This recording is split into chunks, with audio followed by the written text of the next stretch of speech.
चुराई चीज पर किसका अधिकार। 15वीं कहानी बेताल पचीसी। नेपाल देश में शिवपुरी नामक नगर में यशकेतु नामक राजा राज करता था। उसकी चंद्रप्रभा नाम की रानी और शशि प्रभा नाम की लड़की थी। जब राजकुमारी बड़ी हुई तो एक दिन बसंत उत्सव देखने बाग में गई। वहाँ एक ब्राह्मण का लड़का आया हुआ था। दोनों ने एक दूसरे को देखा और प्रेम करने लगे। इसी बीच एक पागल हाथी वहाँ दौड़ता हुआ आया। ब्राह्मण का लड़का राजकुमारी को उठाकर दूर ले गया और हाथी से बचा लिया। शशि प्रभा महल में चली गई, पर ब्राह्मण के लड़के के लिए व्याकुल रहने लगी। उधर ब्राह्मण के लड़के की भी बुरी दशा थी। वो एक सिद्ध गुरु के पास पहुंचा और अपनी इच्छा बताई।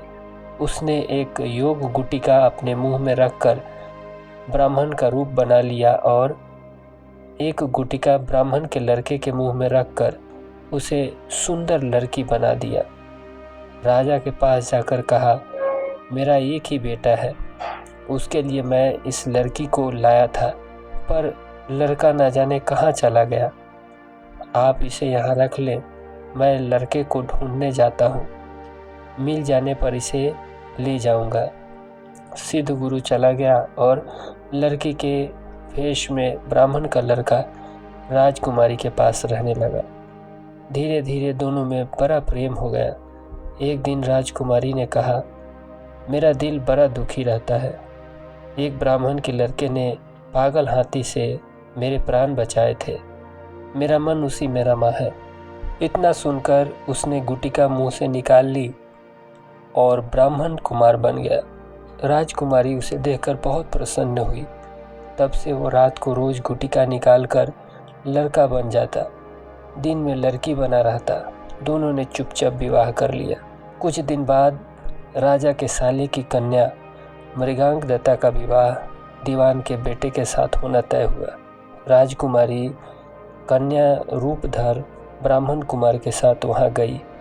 संयोग से दीवान का पुत्र उस बनावटी कन्या पर रिझ गया। विवाह होने पर वह मृगांक दत्ता को घर तो ले गया, लेकिन उसका हृदय उस कन्या के लिए व्याकुल रहने लगा। उसकी यह दशा देखकर दीवान बहुत हैरान हुआ। उसने राजा को समाचार भेजा।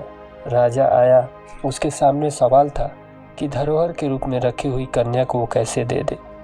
दूसरी ओर ये मुश्किल कि न दे तो दीवान का लड़का मर जाए। बहुत सोच विचार के बाद राजा ने दोनों का विवाह कर दिया।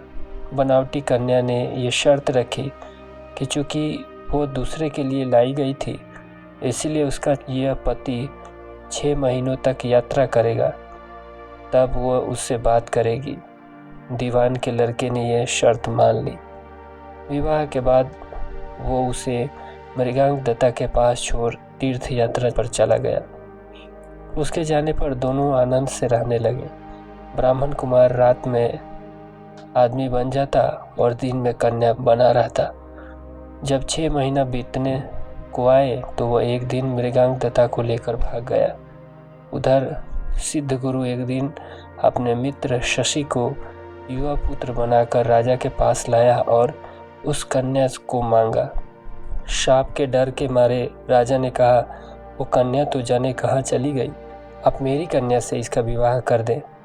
वो राजी हो गया और राजकुमारी का विवाह शशि के साथ कर दिया। घर आने पर ब्राह्मण कुमार ने कहा, ये राजकुमारी मेरी स्त्री है, मैंने इससे गंधर्व रीति से विवाह किया है। शशि ने कहा, ये मेरी स्त्री है, क्योंकि मैंने सबके सामने विधि पूर्वक ब्याह किया है। बेताल ने पूछा, शशि दोनों में से किसकी पत्नी है?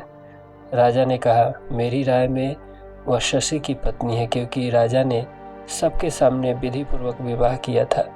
ब्राह्मण कुमार ने तो चोरी से ब्याह किया था। चोरी की चीज पर चोर का अधिकार नहीं होता। इतना सुनना था कि बेताल गायब हो गया और राजा को जाकर फिर उसे लाना पड़ा। रास्ते में बेताल ने फिर एक कहानी सुनाई। अब आगे।